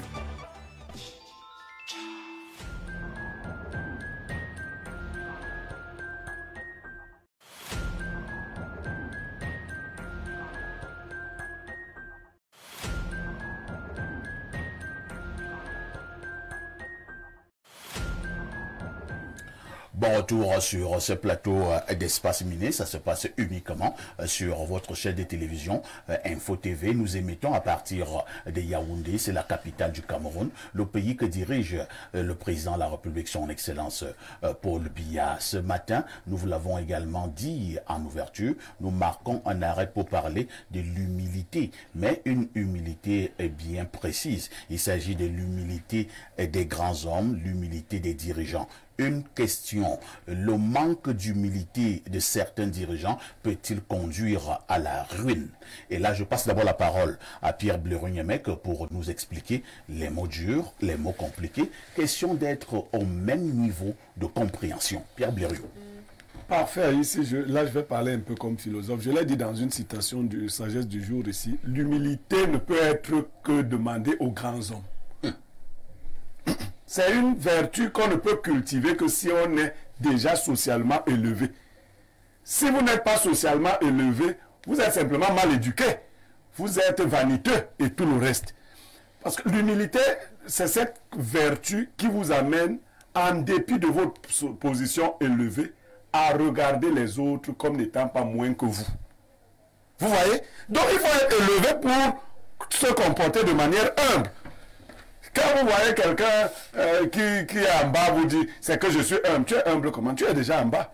Il faut être en haut. Tu n'as pas le choix. Tu n'es pas humble. L'humilité, donc, c'est une vertu qui, pour ceux qui ont des postures, des positions élevées, à ne pas se regarder, à ne pas regarder les autres avec condescendance. C'est ça l'humilité. Donc, et elle est requise chaque fois qu'on s'élève, puisqu'on est susceptible de redescendre. Regardez donc ceux qui sont en bas avec condescendance ou regardez le bas avec mépris. C'est oublier d'une part d'où on vient. Parce que de tous les humains, personne n'a commencé par le haut. Ça n'existe pas. Même si vous êtes fils de chef d'État, ce n'est pas vous qui êtes chef d'État. Votre père n'est pas né chef d'État. On commence toujours à un niveau plus bas, peut-être pas aussi bas que les autres, et on se retrouve à une position plus élevée par rapport aux autres. L'humilité consiste à regarder ceux qui sont encore en bas comme des gens qui sont comme nous aussi. Alors, est-ce que ce manque d'humilité donc peut conduire certains dirigeants à la ruine? C'est quoi la ruine? Parfait, ici, la ruine, c'est la chute soudaine qui prend ceux qui étaient déjà élevés. C'est la chute soudaine. Effectivement, si on regarde ça du point de vue de l'éthique sociale ou même de l'éthique religieuse, l'orgueil, qui est le contraire de l'humilité, précède la chute. Quand vous commencez à regarder les gens de haut, à vous sentir très en haut, vous ne vous rendez même pas compte à quel moment on a enlevé sous vos pieds le siège sur lequel vous étiez assis. Donc la ruine est cachée derrière l'esprit qui est devenu orgueilleux. Parce que c'est le principe de la vie. Une fois que vous méprisez les autres, la nature organise un certain nombre d'énergies pour vous faire redescendre. C'est comme ça. Et si vous avez vu dans l'histoire des hommes, quand les hommes ont atteint, un homme a atteint le niveau le plus élevé de l'orgueil, il a été soudainement surpris par sa chute. La Bible dit, je clôture là-dessus, le cœur du roi est comme un courant d'eau dans la paume de la main de l'Éternel. Il le dirige où il veut. Merci Pierre Blériot. Et là, nous allons donc passer la parole à Sa Majesté Marius Ndunduo. Marius, prenons vraiment le cas du Cameroun. Hein. Là, nous étions sur une vue d'ensemble, une vue générale. Avez-vous l'impression que certains qui nous gouvernent, certains qui nous dirigent dans ce pays, brillent encore par des actes d'humilité? Ou alors c'est le contraire, la condescendance? Oui, en fait, je crois que l'humilité, le manque d'humilité peut-elle conduire à la ruine. C'est ça. En réalité, c'est une problématique qui signifie que les dieux rendent fous ceux qu'ils veulent perdre. Ouais. Vous comprenez? Et lorsque vous, par votre comportement ou par vos agissements, vous transgressez un certain nombre de choses, un certain nombre de lignes rouges, fatalement, à un certain moment, n'est-ce pas, vous allez sans doute chuter. Maintenant, lorsque vous parlez de nos dirigeants, parce que nos dirigeants, c'est l'ensemble de ceux qui sont chargés de nous gouverner, c'est-à-dire que ceux qui sont directement dans l'exercice gouvernemental ou ceux qui ont sur le plan social une certaine élévation sociale, ou c'est généralement ça. Je crois que le phénomène de l'argent est un phénomène qui complexifie les relations qu'il y a entre les hommes. Vous savez, lorsque vous n'avez pas la maîtrise de l'argent et que par un coup de destin, vous arrivez à une situation où vous avez beaucoup d'argent, vous comprenez que lorsque vous n'avez pas la maîtrise totale de vous-même et la maîtrise totale de l'argent, vous commencez à poser des actes. Vous pouvez effectivement poser beaucoup d'actes qui font que vous puissiez... Et pour ce cas-là, c'est-à-dire que les gens qui n'étaient peut-être pas prédestinés à avoir l'argent, ou alors des gens qui n'ont pas eu une bonne préparation, voilà. dans des prédispositions. Pour le cas du Cameroun, vous avez quelques exemples? Pour le cas du Cameroun, qu'est-ce que vous faites exemple? L'exemple qui me vient directement en tête, c'est que l'exemple qui me vient directement en tête, c'est la chute de beaucoup d'hommes, Moi, la chute de beaucoup d'hommes n'est pas un exemple. Moi, par exemple, j'ai eu un oncle au village, un oncle que tout le monde connaît. Comment il s'appelait? On l'appelait Sokaïpe. Ah, voilà, Bokolomba. Oui, c'est mon oncle. Voilà, dis-nous que Bokolomba. Oui, c'est mon oncle. Vous comprenez un peu. Il a eu une élévation sociale, il a eu de l'argent jusqu'à un certain moment. Et puis, finalement, en utilisant mal cet argent, il a fini par rechuter. Devenir fou. Rechuter, oui, c'est ça, rechuter. Faut dire ça comme ça. Absolument. Plus près de nous, puisque là j'ai parlé de ma famille, mais je peux parler également, n'est-ce pas, d'un responsable d'une chaîne de télévision. De toutes les façons... Pourquoi toi tu fais c'est des exemples. Je peux multiplier les exemples. Tu m'as demandé les exemples. On vous a donné des exemples. Voilà. Je vais passer la parole à lui, Paul. C'est mieux, Paul. Si moi je veux multiplier les exemples. Nous parlons du manque d'humilité de certains dirigeants. Est-ce que ce manque d'humilité peut justement conduire à la ruine d'un État? Oui, l'exemple le plus patent, c'est l'exemple de Napoléon Bonaparte, qui a conduit la France à la chute et toutes ces choses-là. Maintenant, en parlant du cas du Cameroun, l'homme le plus homme du Cameroun, c'est le président Paul Biya. Comment vous le savez? Mais il faut regarder par sa manière de vivre. D'accord? Il est à la tête de l'État, il est dans les très hautes sphères de l'État, ça fait plus de 60 ans. D'accord? Mais ce monsieur est resté suffisamment distrait, suffisamment N'ayons même pas peur de mots, suffisamment humble. Suffisamment humble. Pour C'est ceux l'homme qui le l'ont plus humble rencontré. du Cameroun. Bien sûr. Parce que, regardez, le président de la République du Cameroun a eu à ses pieds tout ce qu'un homme peut rêver avoir, c'est-à-dire la richesse matérielle, le pouvoir. Mais il n'en a pas forcément abusé. Voyez-vous? C'est un exemple qu'on devrait même enseigner dans les grandes écoles de dans les grandes écoles, parce qu'on a vu tout autour de nous. Les grandes écoles de Sciences Po. Oui, on a vu tout autour de nous, même en Afrique centrale, on a vu des présidents qui sont arrivés, on a vu comment ça s'est terminé. D'accord? Donc c'est un exemple qu'il faut enseigner, parce que le président Paul Biya, c'est quelqu'un qui a été préparé pendant longtemps. C'est-à-dire que c'est quelqu'un... À exercer le pouvoir. À exercer le pouvoir. C'est-à-dire que c'est quelqu'un qui s'est préparé dans le plan spirituel. Et je peux le dire ici sans risque de me tromper que c'est l'un des hommes spirituels les plus profonds en Afrique et même dans le monde. Ça, j'ai eu la chance de discuter avec certaines personnalités dans le monde. Monsieur, toi, n'hésitez pas, c'est vrai. Oui. C'est une vérité. Donc, c'est quelqu'un qui, malgré les tempêtes, malgré un certain nombre de choses, il a su rester à sa place. Il ne regarde pas les gens de haut, il essaie d'écouter, il essaie de donner des orientations. Je suivais encore, je ne vous interromps pas, je pense c'est l'actuel évêque de Saint-Minima, c'est le monseigneur Zoa. Il faisait un témoignage sur le président Paul Biya. Il disait que le président Paul Biya l'avait reçu et il disait que le président ne cessait de l'appeler Monseigneur.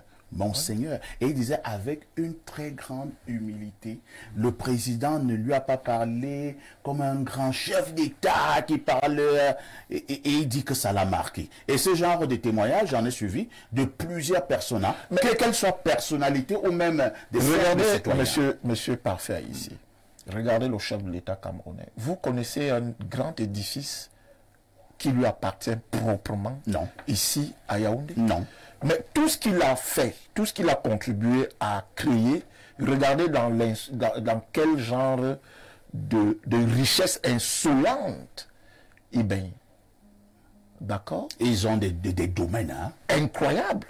Le président n'a que sa maison, je crois, de Vomeka, où il se réfugie également de temps en temps. Et il faut voir, parce que ça, c'est Bléreux qui le soulignait tout à l'heure, c'est que la dimension spirituelle est très importante. Parce que quand on est un homme spirituel d'un certain niveau, quand on est élevé, on entre généralement en silence. C'est ce que Jésus, le Maître Jésus, Dieu Jésus, faisait quand il était confronté à un certain nombre de choses. Il rentrait en silence et son âme, l'âme qui est le miroir de l'homme, le dirigeait, le guidait. Et je crois que c'est, avec le président Paul Biya, c'est un peu la même chose. Très bien. Merci Paul Toa pour ce regard et surtout cette évocation à l'endroit du président de la République, son Excellence Paul Biya. Bernardo Basson, avez-vous des exemples dans le monde et peut-être au Cameroun où le manque d'humilité de certains dirigeants a amené la ruine? Tu as encore recommencé avec les exemples. Parfait. Bon, quand je dis des exemples, on ne va pas établir une liste ici. À l'école primaire. Le président Ben Ali, vous avez vu le président Ben Ali qui est tombé avec toute sa famille. Et c'est encore un exemple. Vous voyez, le président Paul Biya a essayé d'éloigner sa famille nucléaire des affaires de l'État. Et là, je pose une question différente à Bernardo. Je change la première. Alors, y a-t-il des conséquences pour un dirigeant qui brille par un manque d'humilité au niveau de la société? Là, ça vous évite de citer des noms. Les RDPcistes vont nous tuer. Dès qu'on met un débat, ils mettent seulement Paul Biya devant. Ils mettent seulement... Qui est RDPciste? Mais c'est toi. Mais la vérité, toi n'est pas RDPciste. D'accord, je retire, désolé. Mais la vérité, quand même, toute proportion gardée, le président Biya est particulièrement humble. Il faut le reconnaître quand même. On peut ne pas être d'accord avec sa politique de gestion du Cameroun. Il ne faut pas quand même lui enlever cela. À la vérité, parfait, ici, le raisonnement peut être arithmétique, pour ne pas dire mathématique. Il est simple. Vous avez deux mécanismes d'élévation ou d'ascension, ou alors deux axes. Et je vais prendre des schémas pour que vous voyez. On prend des mangues, une centaine de mangues, et on les dispose pour former un tas. Et on vous fait monter ces mangues, vous vous trouvez au-dessus de ces mangues. Vous êtes au-dessus de ces mangues-là. Si, chaque jour que vous grimpez la colline des mangues pour vous retrouver au sommet, vous ne faites pas attention aux mangues qui sont en train de pourrir, vous ne faites pas attention à celles qui s'affaiblissent. Un jour étant en haut, elles se seront tellement dégradées que votre mépris de leurs conditions va vous faire vous retrouver tout en bas, tout simplement. Par ailleurs, côté humain, vous oubliez souvent que ce qu'on appelle ascension sociale n'est pas de votre fait. C'est du fait des hommes. C'est les hommes qui donnent le pouvoir aux autres. Je vais laisser la dimension spirituelle. Ça veut dire pas faire ici EDG. Parce qu'à Info TV, il y a un personnel qu'il dirige. S'il n'y a pas ce personnel, il est directeur de qui ou de quoi. Et donc vous avez l'obligation, quand vous arrivez à un certain sommet, de reconnaître que votre pouvoir ne vient pas que de vous, mais il vient aussi des autres. C'est pour ça que Paul justement a dit dans une vidéo souvent virale que ne vous croyez pas au-dessus des autres, parce qu'ils peuvent être redoutables. Et donc votre ruine vient de deux axes. Soit de votre négligence vous-même de ce qui vous a élevé par orgueil, soit du fait des coups que des gens que vous méprisez vous envoient parce qu'ils sont révoltés de voir que le pouvoir qu'ils ont voulu vous confier, vous choisissez par vos actions de le banaliser. Et donc pour sortir par faire ici, une fois qu'on a été correctement élevé, qu'on a correctement évolué, il est impossible de devenir orgueilleux. Parce qu'on a conscience de son parcours et de son trajet. Et on sait que chaque étape nous a été donnée par des personnes qui ont voulu qu'on arrive à ce niveau-là. Donc, il est clair que l'orgueil va conduire à la ruine. Et au Cameroun, il y a plusieurs personnalités. Je ne parle pas des personnes qui ont juste eu des positions populaires ou célèbres. Elles n'ont pas forcément été des dirigeants, ces personnes-là. Dans votre sujet, vous parlez bien des dirigeants. On a par exemple au Cameroun un très grand ministre qui a été populaire, qui gérait un secteur stratégique et de défense, qui était particulièrement réputé pour ses attitudes vraiment, c'est-à-dire excessives, pour le mépris, y compris son épouse, ses enfants, on leur reprochait cela. Aujourd'hui, la ruine est totale. Vous voyez? Et on a des personnes qui suivent toujours ces pas, et qui finissent par se retrouver dans la ruine. Donc vraiment que les humains comprennent que l'ascension est un sens. C'est un sens qui obéit à certaines étapes. Et arriver au sommet, tu n'es pas vraiment au sommet. Tu n'es qu'à une position. Très bien. Lisons quelques messages. Et là, nous sommes du côté des États-Unis. Bonjour Perfecto, bonjour aux panélistes, bonjour spécial à Monsieur Niemek. Mais est-ce que le tonton là est sérieux quand il cite le président de la République comme exemple d'humilité? Moi, je n'ai pas eu l'impression qu'il était sous, hein. Monsieur, toi, il est très sérieux. Le problème, c'est que est-ce que le monsieur peut démontrer le contraire? Voilà. J'ai pris un certain nombre d'exemples. Alors maintenant, il dit qu'il est étonné par le continent-ci. C'est Maman Nina des États-Unis. Non, c'est même une dame. Mais Maman Nina, comme dit monsieur toi, ça aurait été mieux de donner un contre-exemple qui démontre que le président Paul Biya n'est pas humble. Voilà, c'est ça le débat. Puisqu'on voit au quotidien des gens orgueilleux dans leurs agissements. Le Paul toi dit que le président Paul Biya est humble. Toi, démontre-nous qu'il n'est pas humble. Autre message, bonjour El Perfectissimo, l'arrogance et le manque d'humilité peuvent entraîner une perte de confiance de la part des collaborateurs, des clients et de la société en général. Cela peut également conduire à des décisions précipitées, à l'isolement et à l'échec. En revanche, l'humilité permet aux dirigeants d'être plus ouverts à l'apprentissage, à la collaboration et à la remise en question de leurs propres actions. Elle favorise également un leadership plus authentique, empathique et inspirant. Le plus grand chef perd ses pouvoirs si on décide qu'il n'en possède pas, car l'autre n'a sur nous que le pouvoir que nous lui accordons. Mais tout ce que je dis là, c'est zéro, hein, car il y avait quoi avant? C'est Loric. Loric, tu es terrible. Tu connais pas la formule, il y avait quoi avant? La chanson est déjà même sortie. Hein. Ah bon? Ah ouais. Mais Loric, il est provocateur. C'est vraiment le fils de M. Niemek. L'enfant, si. Qu'est-ce qu'il dit là? Je vois, c'est le plus 49. C'est l'Allemagne. C'est l'Allemagne. Et je lis comme c'est écrit, hein. Iki, l'ami d'Ernest. Tout ce qu'on dit, Paul Biya, Aka, Jeanne de Düsseldorf. C'est toi. Bonjour, parfait. Ici, le lipomeur de la modération. J'ai regardé 5 fois votre face-à-face avec Ernest Obama, essayant de comprendre ce qu'il voulait dire, mais toujours rien. C'est le noble Bassa qui envoie le message. Comment ça, les Bassa ont quoi contre, Obama a beaucoup parlé, il a donné beaucoup d'informations. Autre message, bonjour le Moiné, ainsi qu'à tout ton fabuleux panel, conçu comme défini par Blériot, il reçoit fatalement que le Cameroun dispose quelques familles, voire quelques personnalités. Le système néocolonial a fabriqué de nombreux arrivistes et de parvenus, et lorsqu'on fonctionne ainsi, on respecte tout ce qui te font, marabout, homme de Dieu, voisin. On a des individus qui vident les autres. Moi, je ne sais pas de quoi vous parlez. Hein. Autre message ce jour. Bonjour Perfecto, permettez-moi d'être hors sujet, de demander au sélectionneur manager de Ibo FC s'il était au courant de l'existence du Sinafoc, parce que dimanche dernier, vous n'avez pas pu répondre à cette question lors du face-à-face avec votre invité. Merci, si Jean Jaurès d'Obamongola. Vous me posez la question? Moi, je ne sais même pas ce que Jean Parce que Jaurès vous veut voyez, dire. alors, nous, on est doux avec les gens qui sont venus, Église FC. On n'a pas voulu, quand un frère vient quand même et tout ça, l'hospitalité et tout. Vous voulez vraiment qu'on... Non, vraiment, vous voyez, c'est vous qui allez encore gâter ça. Merci bien. Alors 241, c'est le Gabon. Ernest est venu avec des idées à arrêter. Il a toujours ta douleur. Bon, je ne sais pas de quoi vous parlez. Hein. Est-ce que c'est un sujet inscrit à l'ordre du jour? Hors sujet.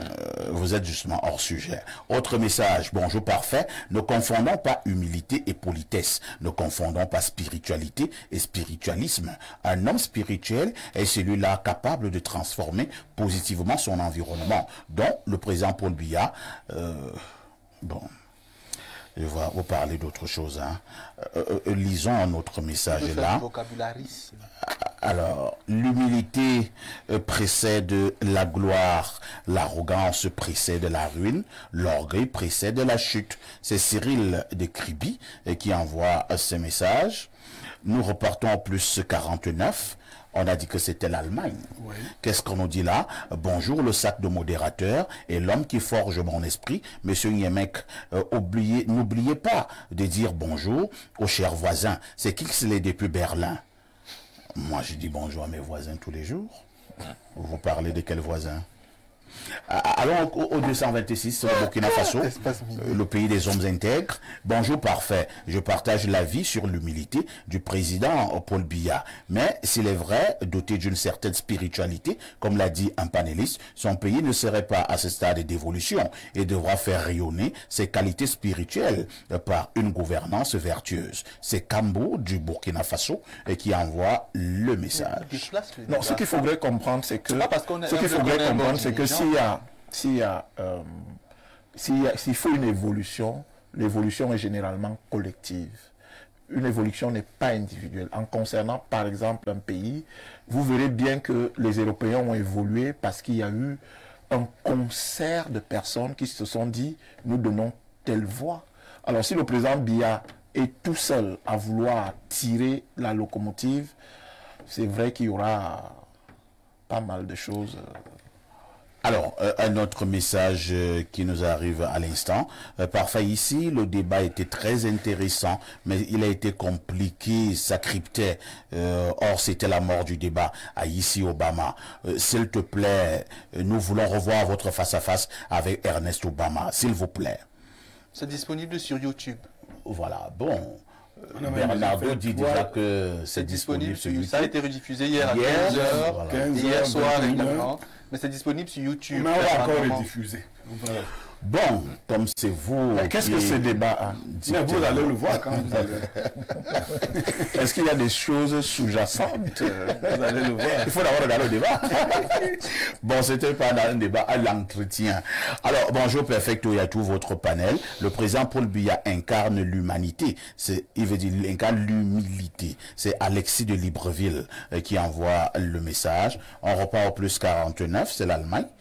L'Allemagne est déchaînée ce matin. Hein? Alors, qu'est-ce qu'on dit là? Parlant de l'humilité, c'était pour vous rappeler un patron qui disait « Cher voisin », c'est Kingsley depuis Berlin. Je ne me rappelle rien. Je ne sais pas qui disait ça. Pourquoi tu aimes les problèmes comme ça? Un autre message. Laisse les problèmes. Bonjour, parfait. La spiritualité, c'est une lumière transformative. C'est Marius Dekoumdoum qui envoie le message. Il faut seulement nous expliquer, hein, nous qui ne sommes pas allés loin à l'école là, une lumière transformative, ça veut dire quoi? Autre message, bonjour le panel, bonjour chers voisins, n'oubliez pas que le monde peut changer. Vous répondez à quelle préoccupation il est là? C'est toujours ça l'humilité. Autre message ce jour, bonjour parfait, on a lu ce message, hein? Alors, trop de préoccupations là. Qu'est-ce qu'on nous dit là? Otep parfait et à tout ton panel, la représentation humaine de l'humilité, c'est Samuel Eto'o, car il pouvait gérer des grandes institutions en Europe. Mais il est humblement venu gérer notre FECAFOOD. Ne montre pas ce message à Blériot. C'est Mouta Amen Matati. Incroyable. Je vous amène du côté des États-Unis. Bonjour, parfait ici. Merci pour votre émission. C'est avec elle que je commence en général mes journées et aujourd'hui, j'ai la chance de la voir en direct car je suis toujours éveillé à cause de la préparation du concert de Bendeka ce 9 mars à Montréal. Bon courage à vous. C'est Amanda Yondo depuis le Canada qui envoie le message. Amanda Yondola, bonjour. Hein. Alors, oui, c'est Blériot qui devait prendre la parole. Oui, comme il y a une brèche un peu culturelle, permettez-moi de rendre hommage à un grand musicien qui nous a quittés hier, Félix Abaleko, qui était le batteur de Manu Dibango. Il s'en est allé hier. C'était la Dream Team de Soul Makossa, avec le feu Vincent Guigny, avec le feu Concibilon, avec Justin Boven-Chunou, avec son petit frère Armand Sabaleko, le bassiste qui est installé à Los Angeles. Comme il y a eu une brèche, je tenais à rendre hommage à ce hommage. Merci. Immense musicien. Que la terre de nos ancêtres lui soit légère. Pierre Blériot, Niemek, nous prenons la dernière ligne droite de ce programme, toujours pour parler donc de ce manque d'humilité de certains dirigeants. Une autre préoccupation, un dirigeant vrai ou bien un vrai dirigeant peut-il être fondamentalement, peut-il manquer fondamentalement d'humilité? Peut-il être orgueilleux? Oui, le pouvoir montrera l'homme. C'est Socrate qui parlait ainsi. Si vous voulez savoir qui est un homme, donnez-lui le pouvoir. Il va donc vous révéler qui il est. Donc, dans l'histoire, moi je suis croyant, Dieu a organisé le monde pour que nous voyions les différents types de chefs qui peuvent exister. Il y a eu dans l'histoire des chefs hyper orgueilleux, qui défiaient même Dieu. Nous avons dans la Bible le cas du roi Nebuchadnezzar. C'est-à-dire qu'il a fait une statue, il a dit qu'on devait aller, c'était sa statue, prier à une heure précise, qui correspondait à l'heure de prière des enfants de Dieu. Et quelques personnes ont refusé d'aller prier sous cette statue. C'était Daniel et 2 de ses amis. Il leur a dit, ok, bon, on va organiser une cérémonie. Il a organisé une grande cérémonie. Il a dit, maintenant, vous allez prier, vous trois seulement, devant la statue, chaque fois qu'on va sonner. Daniel et ses amis ont refusé à nouveau. Il a dit, bon, c'est bien. Il a donc mis un grand feu. Il a dit, bon, vous voyez le feu là? Si vous ne priez pas, je vous jette dans le feu. Et ceux-là lui disent, non, mais Dieu nous interdit d'adorer un autre humain. Là, dit, je verrai dans votre Dieu qui va vous arracher de mes mains. Il est allé jusqu'à ça. Et il n'y a pas que lui dans la Bible. Dans la réalité, il a brûlé les 3 individus. Il a tenté de les brûler. Quand il les a lancés au feu, il en avait lancé 3, il a vu 4. Il a demandé à ces gens, mais n'avons-nous pas lancé 3 individus dans le feu? Mais j'en vois 4 et le 4e est habillé comme un fils de Dieu. C'était l'ange de Dieu qui était venu dans le feu et qui empêchait que le feu ne brûle ces trois-là. Dieu l'a ridiculisé. Et sa fin a été terrible. En Afrique, nous pouvons citer des rois qui sont devenus inhumains. Ne refusons pas de le dire. Quelqu'un comme Mobutu. C'est quoi? Il avait d'ailleurs changé son nom de Joseph Désiré Mobutu. Il s'est fait appeler Mobutu Sese Seko Kukumbendu Wazabanga. Un nom d'abord. Ça veut dire le léopard qui va de victoire en victoire et rien ne lui résiste.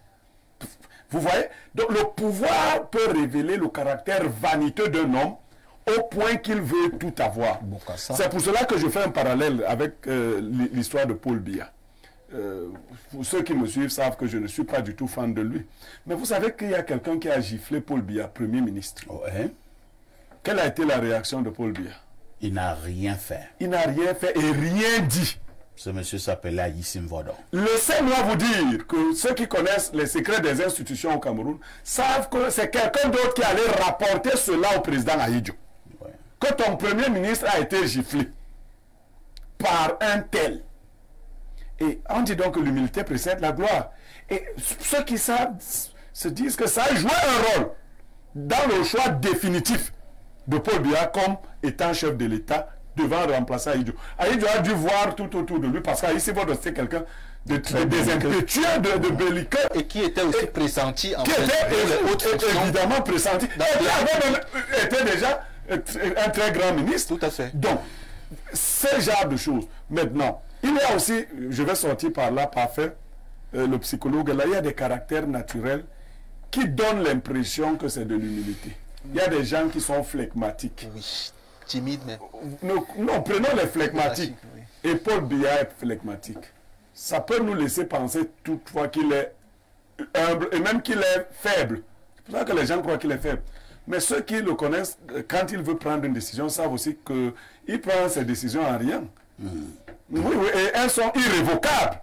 Très bien. Donc, il ne faut pas confondre les caractères et les humeurs. L'humilité, c'est quelque chose qui se cultive. Oui. Ça se cultive. Parce que naturellement, quand vous avez du pouvoir, vous sentez l'envie d'exercer le pouvoir, de montrer aux autres que vous êtes puissant. Il faut donc vous rappeler tout le temps que vous n'êtes qu'un humain. C'est pour cela qu'en Égypte antique, il y avait quelqu'un à côté du roi. Quand le roi voulait faire comme Atinga, on lui disait non, tu n'es qu'un humain. Tu n'es qu'un humain.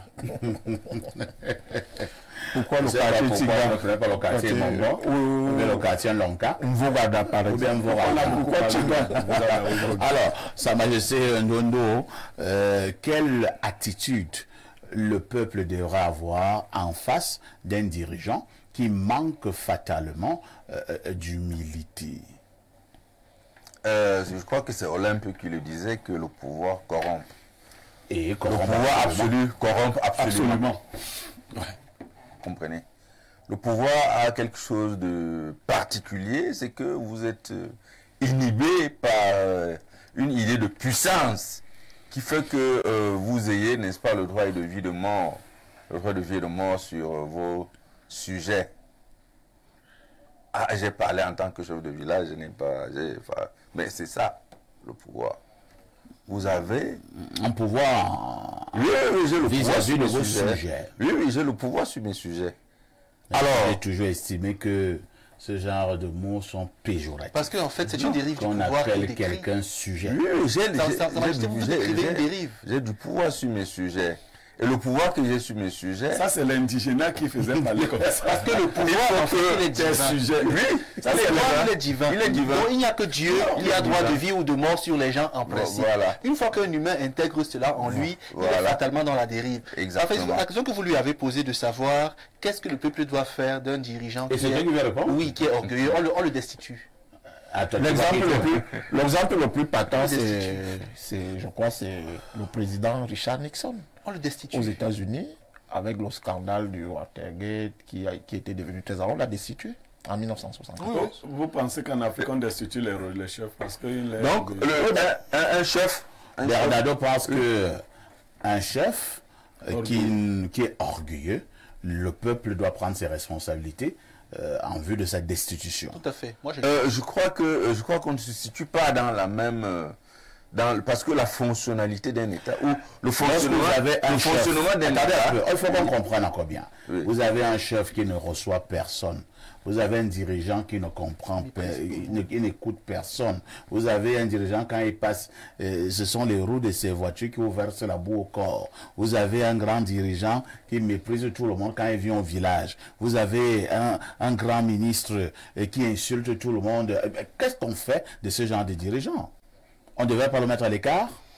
Bon, ce genre de dirigeant, il est jugé, n'est-ce pas, par ceux qui le mettent là. C'est-à-dire que lorsque vous avez une parcelle de pouvoir... Lorsque vous avez une parcelle de pouvoir, sachez que sur l'ensemble de ceux qui sont censés être du gouvernement, il y a des services de sécurité. Ça veut dire que si vous maltraitez ceux qui sont dans vos services, si vous maltraitez les citoyens, en haut lieu, ceux qui vous donnent, n'est-ce pas, une parcelle de pouvoir, ont cette information, et c'est pour cela qu'il y a de temps en temps, dans le gouvernement, n'est-ce pas, les changements qui interviennent. Lorsqu'on se rend compte que vous faites beaucoup d'abus, c'est tout à fait normal que celui qui travaille avec vous considère que non, celui-là, il a l'habitude, n'est-ce pas, de maltraiter les citoyens, et les citoyens, ses concitoyens ne sont pas contents. Donc, pour nous dire que ceux qui disent là, c'est ceux qui ne méprisent pas. Donc, on le change. Non, je crois que ceux qui disent ça dépend de ceux qui les mettent là.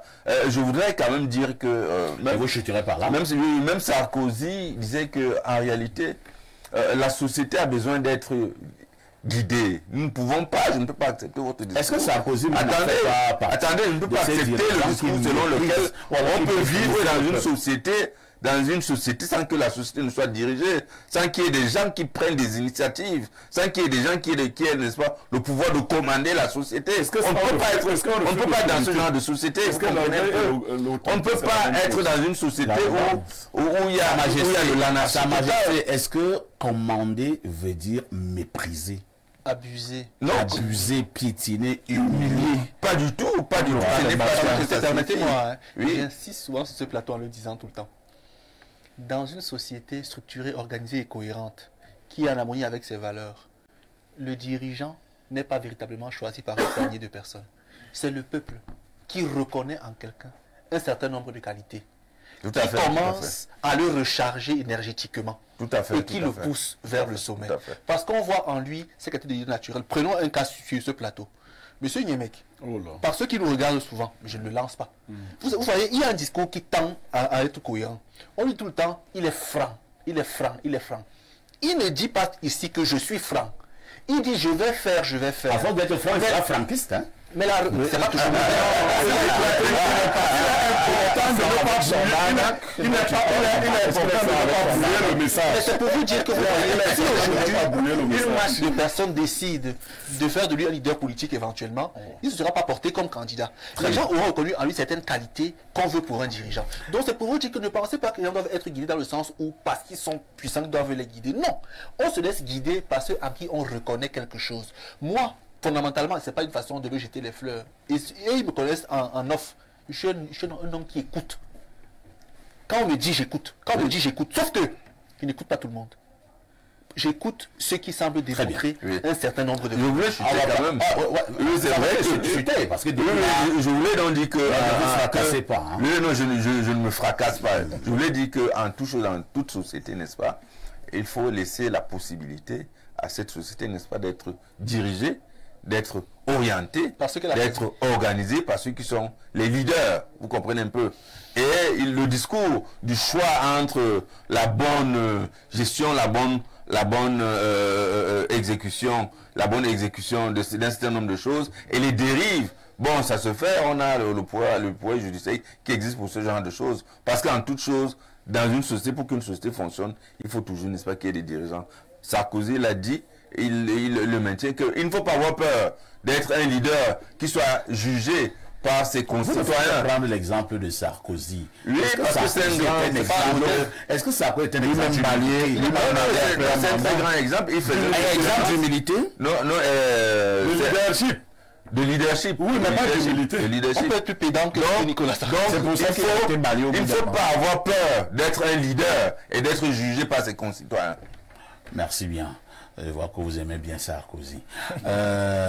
Louis-Paul, toi, le manque d'humilité de certains dirigeants nous a donc intéressés ce matin. En un mot comme en mille, quel est le conseil que vous donnez à certains dirigeants orgueilleux, j'ai même failli dire mal élevés, hein, et qui nous regardent ce matin? Oh là là, oh là là.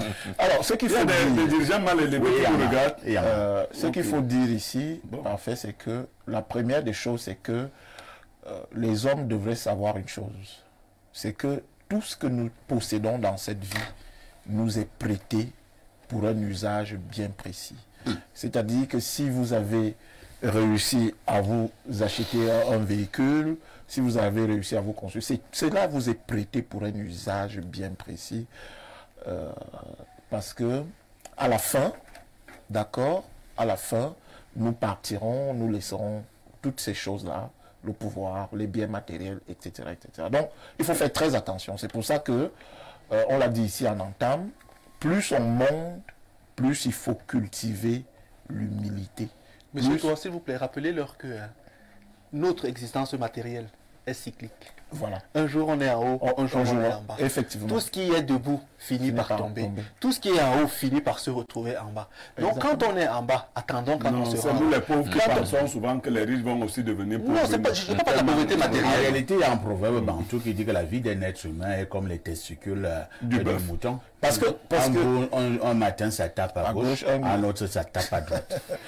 Ce qu'il faut dire ici, donc la vie c'est comme le derrière de la poule. Ce qu'il faut dire les ici, œufs, c'est que demain les selles.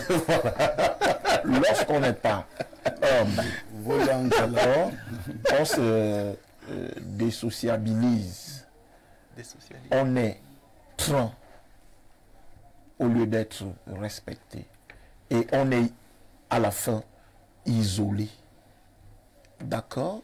Donc, ça fait que... Mais tu décris là la vie de quelqu'un? Non. Bon. Je décris la vie en général. D'accord? Je décris la vie en général parce que...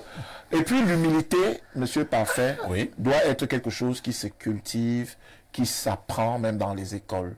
Et je vais prendre un exemple ici. Si vous connaissez les pays nordiques, c'est les pays où les gens sont les plus humbles. Et c'est là où règne l'humanisme. Pays nordiques d'Europe, vous voulez dire? Les pays nordiques d'Europe, voilà. C'est là où règne... Une question quand même, hein, Louis-Paul, toi. Est-ce qu'on apprend à être dirigeant? Oui. On apprend à être dirigeant. Alors, lorsque vous observez nos dirigeants, ou alors certains de nos dirigeants, n'avez-vous pas l'impression qu'il y a eu beaucoup de parachutage? Effectivement, il y a eu beaucoup de parachutage, il y a eu beaucoup de copinage, il y a eu beaucoup... C'est pour ça que nous nous retrouvons dans une société désorganisée. Si vous regardez des gens qui ont été prédestinés à diriger comme Paul Biya, vous verrez la différence qu'il y a entre lui et des gens, même à son époque, c'est-à-dire que des gens avec lesquels il a cheminé, d'accord, comment ceux-là ont terminé leur vie. Voyez-vous. C'est pour ça que dans la royauté, par exemple, on prépare un roi à diriger. Ici. Et il y a une école ici au Cameroun qui devait préparer les gens à diriger, mais qui s'est fourvoyée, dont les missions ont été fourvoyées. En France, c'est l'ENA. En France, c'est l'ENA. Vous verrez que si cette école avait suivi ses canons, les dirigeants seraient plus humains. D'accord? Parce que l'humilité marche avec l'humanisme. C'est-à-dire que lorsque vous êtes dans votre véhicule, par exemple, et que vous voyez quelqu'un qui est en train de se mouiller, il faut lui proposer spontanément de l'aide. C'est aussi ça l'humilité. Ne passez pas tout simplement dans votre voiture avec les vitres fermées. Vous dites, bon, ça, tu as raison, mais c'est pas... Vous venez profiter de sa clim, pourquoi? Il y a aussi certains sorciers. Parce que la clim que vous avez, je l'ai bien dit, elle vous est prêtée pour un... Je voudrais dire un petit truc, juste une petite chose. Lorsqu'un médiocre est parachuté à la tête des gens plus compétents que lui, on ne peut pas parler d'humilité parce que lui-même sait qu'il n'est pas à sa position. Il veut donc user d'intimidation pour s'affirmer. Il y a très peu de médiocres. J'ai connu quelques chefs médiocres. Il y a quelques médiocres qui acceptent d'apprendre.